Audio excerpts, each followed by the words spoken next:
Hey everyone, my name is Adi. Today we will talk about composition, which is one of the most important things, so I am very excited to make this video. What is composition? What are the different types of compositions? And how composition affects an artwork? The way you place the elements inside the frame of the artwork is called composition. As artists, it's our job to decide on the size and location of each element. There are endless possibilities, and it's up to us to decide which option is the most correct and what will make the artwork interesting and will help to convey our thoughts and feelings to the viewer in the best way. Let's look at these examples. In this photo, the apple is so big it's going out of the frame and takes most of the space of the photo.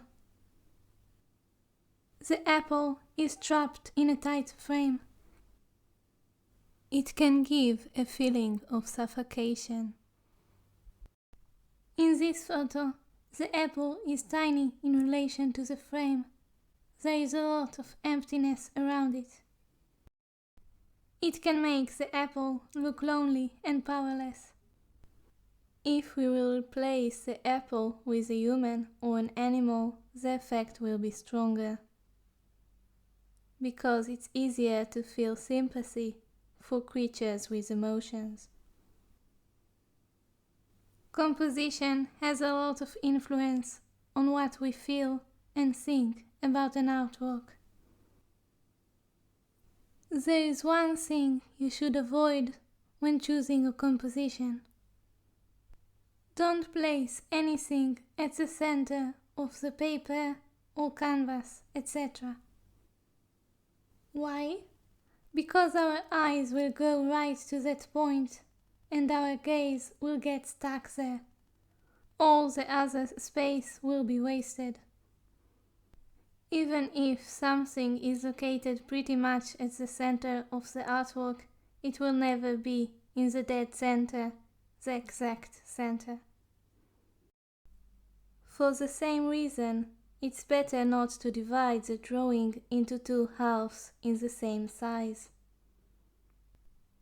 You can draw two lines, one horizontal and one vertical, that cross the center. It will be easier to avoid placing something at the middle like this. Our goal is that the viewer's eyes will travel inside the artwork. The longer the journey, the more the viewers will be pulled into the artwork and the more they will observe it.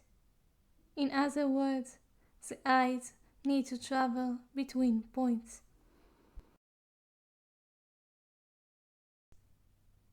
Our brain reads these fruits as a circle. The movement of our eyes from one fruit to another connects them. A composition where things are located in a circle is called a round composition.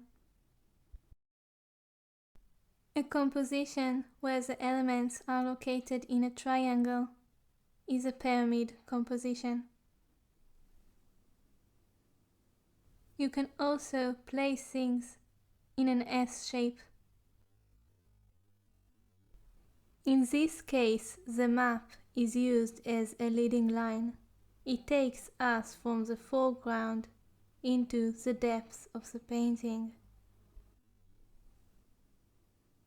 This painting has both S-shaped and pyramid composition.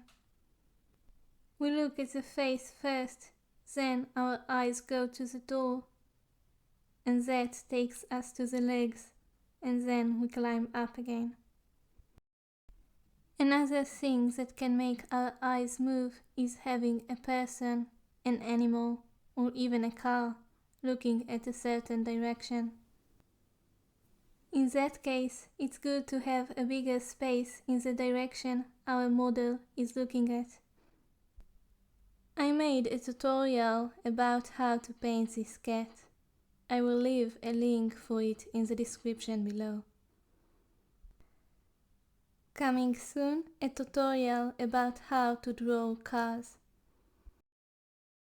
Having both vertical and horizontal elements also can help our eyes travel inside the artwork. Diagonal lines can create a dynamic atmosphere.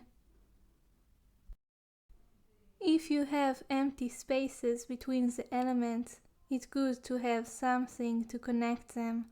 It can be a shadow of an element or anything else.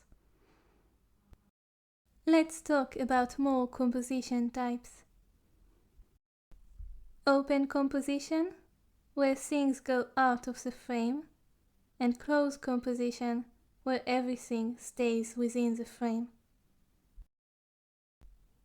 A composition that the things that go out of the frame are not very important is a central composition, so there is a range of how much things are cut. A composition can also be unbalanced. One side is more covered, while the other is emptier. In a balanced composition, the two sides has about the same empty space. We find composition with odd numbers far more interesting than ones with even numbers. The number of parts the space is divided to is also important. That leads us to the rule of thirds. A division of thirds is very pleasant to our eyes. Human faces are also divided into thirds, so I wonder if it has something to do with that. Anyway, we can divide the space into 3 thirds, or 2 thirds with 1 third, anything that has thirds in it.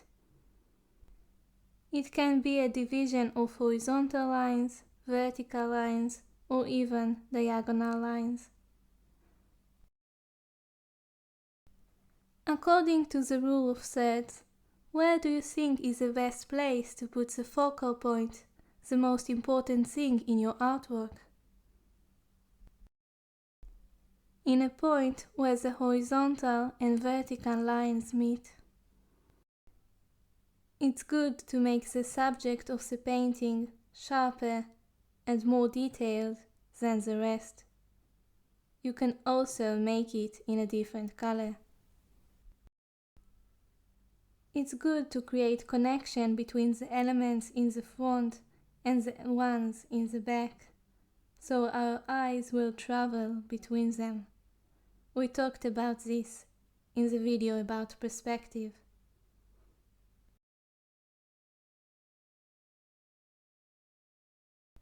Just like choices of colors, choosing shapes can have influence on the artwork. Having the same shapes repeated creates a reference between them and harmony.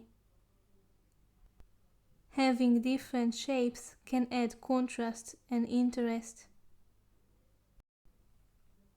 Having an object in foreshortening can also help to pull us in. Because an object in foreshortening points at us, and it feels like it's going out of the artwork. Having the knife coming out of the edge of the plate can also add to the effect.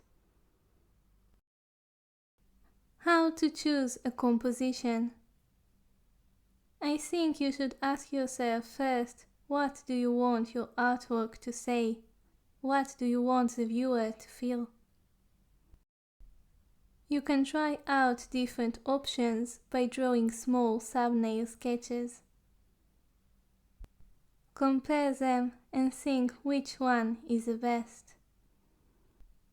If you work from a photo, You don't have to leave it as it is. You can use a designer program to edit the photo in different ways. Composition is one of the things that affect what we think about an artwork the most. Even if you feel impatient to start to draw, spending time planning your artwork will pay off. I hope that you enjoyed this video and that you will find it useful. I will make more videos about techniques, of course. These type of videos are really important too. I created a playlist for the videos of the fundamentals of art. You can share in the comments what types of compositions do you like and how you choose one. Thank you so much for watching. See you soon. Bye bye.